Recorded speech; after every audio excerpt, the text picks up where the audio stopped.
I'm almost tempted to say it's that time, but really it's just a time when I am being called to jump on here and share with you all what is on my heart. So here we go. And you're going to have to give me grace because I'm probably going to cry because that's what I do when I'm overcome with emotion, but it's happy emotions. Um, I was just practicing what I preach, journaling. And by the way, guys, favorite journal ever. And I've been journaling for like years. I love this. It even has black paper. But anyway, I was journaling and I was just struck with gratitude and overcome by emotion and celebrating me. But I wanted to share in that celebration for all of you. 5 years ago, my heart told me to leave corporate America. Well, 6 years ago, to leave a marriage to a person who's a beautiful soul. I love them very much, but I had outgrown, and leave a corporate career and build a business 5 years ago. I'm going to be 45 years old on Wednesday.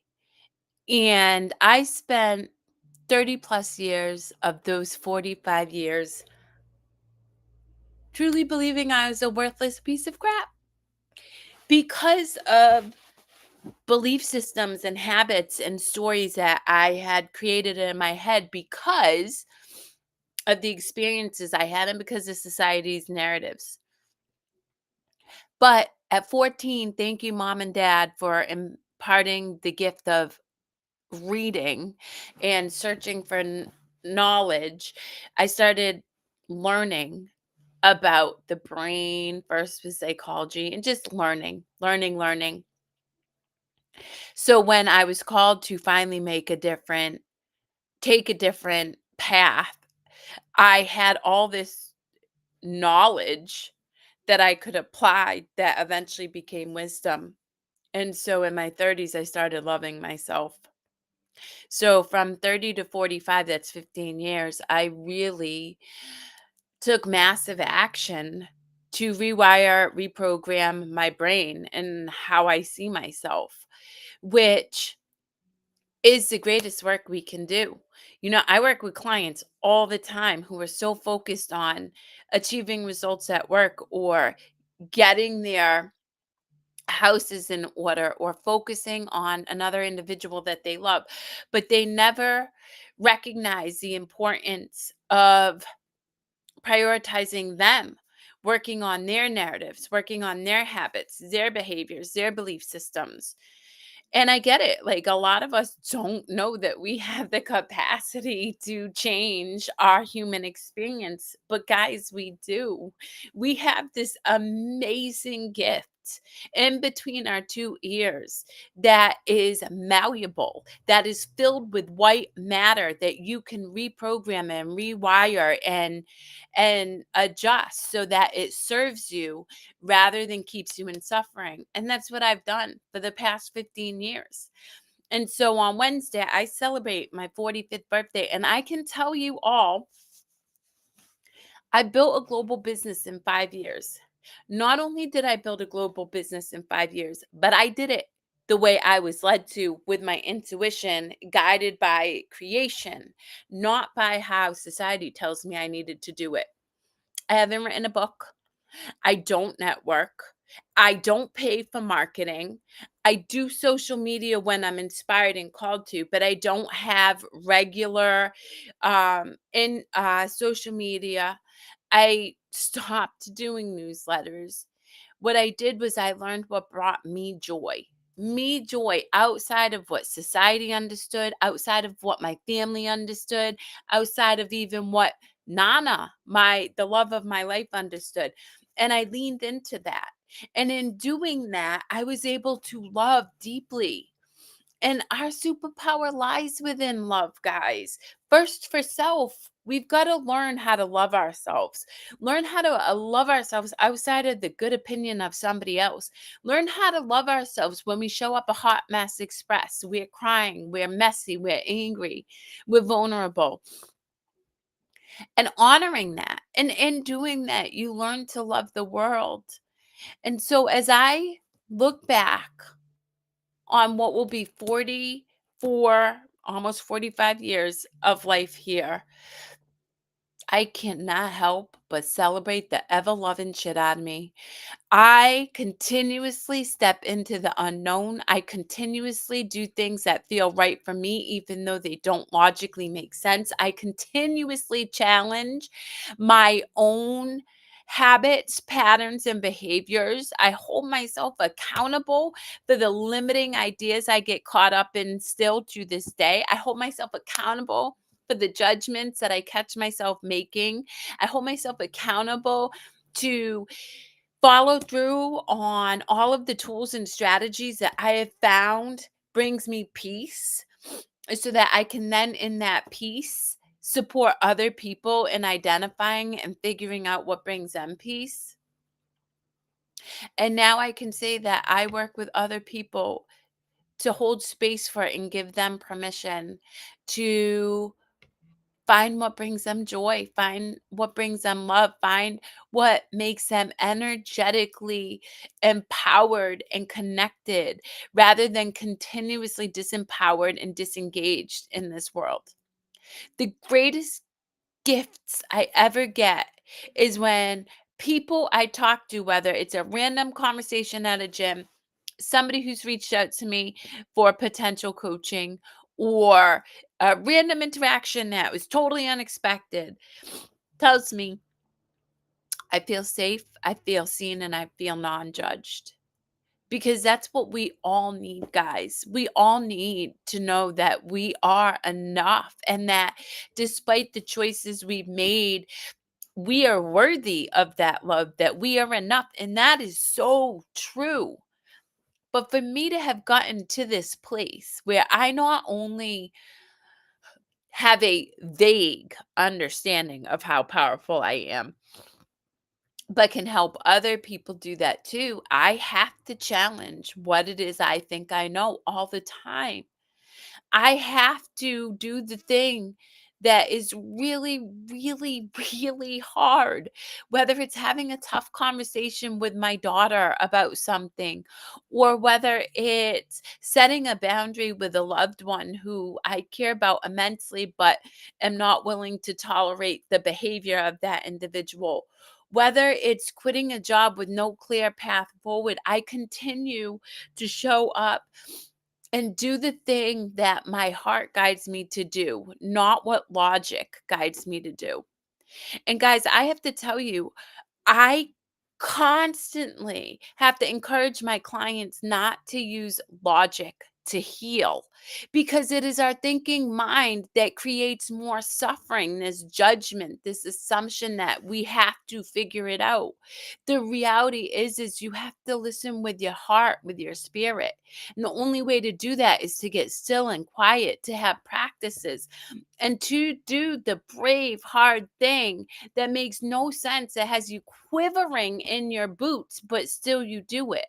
And that is why at almost 45, I'll be 45 on Wednesday, I can say I've built a global business in 5 years. I've become a CEO despite not finishing high school. I have a ridiculously close relationship with my two daughters despite being an active alcoholic and so disconnected from them when they were little kids. Because I dig in and I do the work and I get curious and I don't I don't assume I know myself. I really don't. I don't know how I'm going to show up in an hour from now. I had no idea I was going to jump on and do this live until 10 minutes ago when I was writing in my journal and I was overcome with gratitude. I do the work I do with people because I know what it's like to be in deep suffering. And I know what it's like to be free. And I know what it's like to feel like there's no way out of the trenches of stuck, to knowing that I can just sit in joy and the universe will provide me with everything it is that I want as long as I show up in love. for myself and others. And as long as I'm willing to do the thing that feels hard, but feels right to me, not logically. It doesn't make sense logically to have done half the things I've done. I moved into a dining room with my two kids. I had no privacy, but it made sense because I could no longer sit in a place where I felt stuck, right? So, for anybody out there who feels stuck, please, I share my story not to be braggadocious. I still will walk up to somebody on the street and have a beautiful conversation and learn something from them. Still to this day. And I can still go into a place of affluence and feel equal to an individual who makes, I don't know, 200,000 times more money than me, right? I share my story for you to impress upon hope, to hopefully give one person this idea that just because you've known suffering or think that you're unworthy or that guilt and shame, apathy, or fear have to take up your whole life, it doesn't mean you have to be consumed that way. You don't. You can shift your perspective. You can change your life, and nobody can do it for you. Even me as a coach, I help hold people accountable. We create a framework and a strategy for people to start to do the work. But ultimately, it is up to you as an individual to say, this is not working for me. I'm no longer willing to do the same thing over and over, expecting the same results because, well, let's just be real. That's the definition of insanity. And I'm willing to suspend what I think I know to try something new. Because truly, guys, what is the harm in trying something new if you're already eating shit and sitting and suffering? And that's real. And that's why I was able to do it because I had nothing to lose. I really didn't. And I used my older sister as one of my whys. She didn't have an opportunity or a chance to re-choose, make a different choice. So I was going to make one for both of us. And, I'm so damn proud of myself. I don't care what anybody in this whole world thinks of me. And this is why all the great athletes and all the top successful people, anybody who's experienced great success, artists and stuff who have really been through the muck and the mire can say that we've been through the wars. And there is no greater war than your own mind. None. No greater war. But when you go through it, when you go through what some call the dark night of the soul, when you get stripped down to nothing and rebuild yourself outside of societal expectations, the judgments of your family, making money.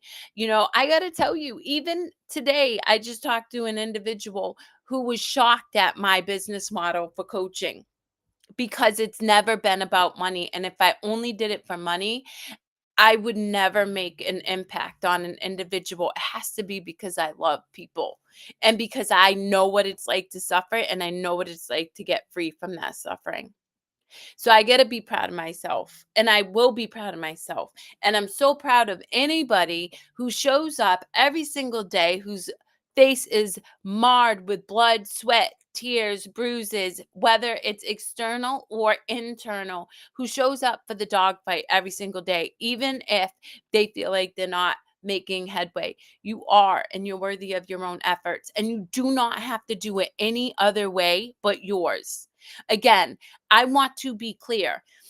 I created my own road map. I didn't do it like anybody else. I didn't start my coaching business like anybody else. I haven't gotten clients like anybody else.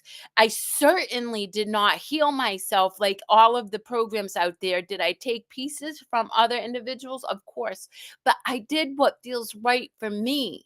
And in that honesty and that ability to show up and do what feels right for me, I broke free from the chains of this wild judgment and self-loathing that so many of the world operate in. And you can see it because you see the division that we live in right now.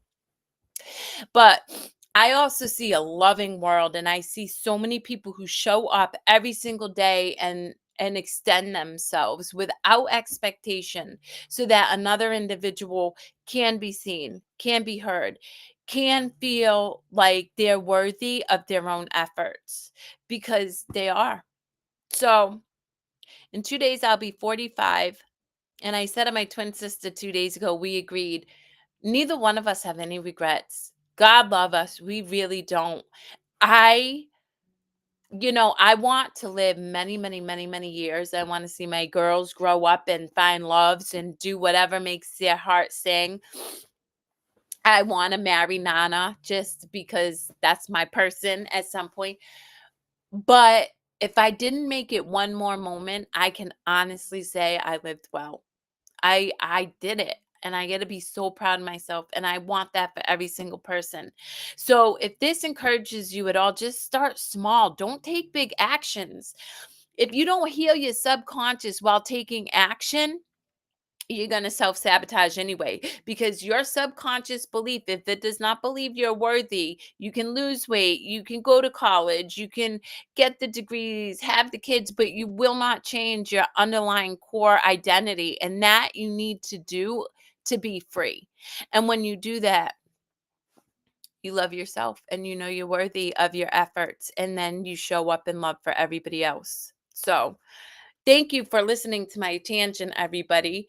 And I hope you take the effort for yourself. And I hope, if nothing else, you believe that it can be different because it can. You do not have to sit in suffering. Take it from me. I'm a girl who spent decades in deep depression. My tattoos cover all of my cuts. I've cut marks on my legs, but I haven't experienced depression in years.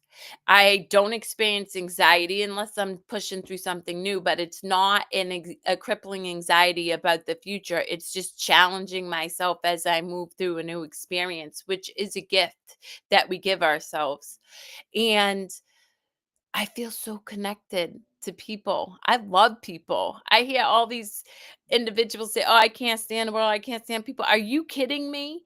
I love people. I love anybody I can sit across the room and have a conversation with. I don't care what your beliefs are. I don't care what you stand for. I love being able to love people because I love being able to love myself. So I hope that for all of you.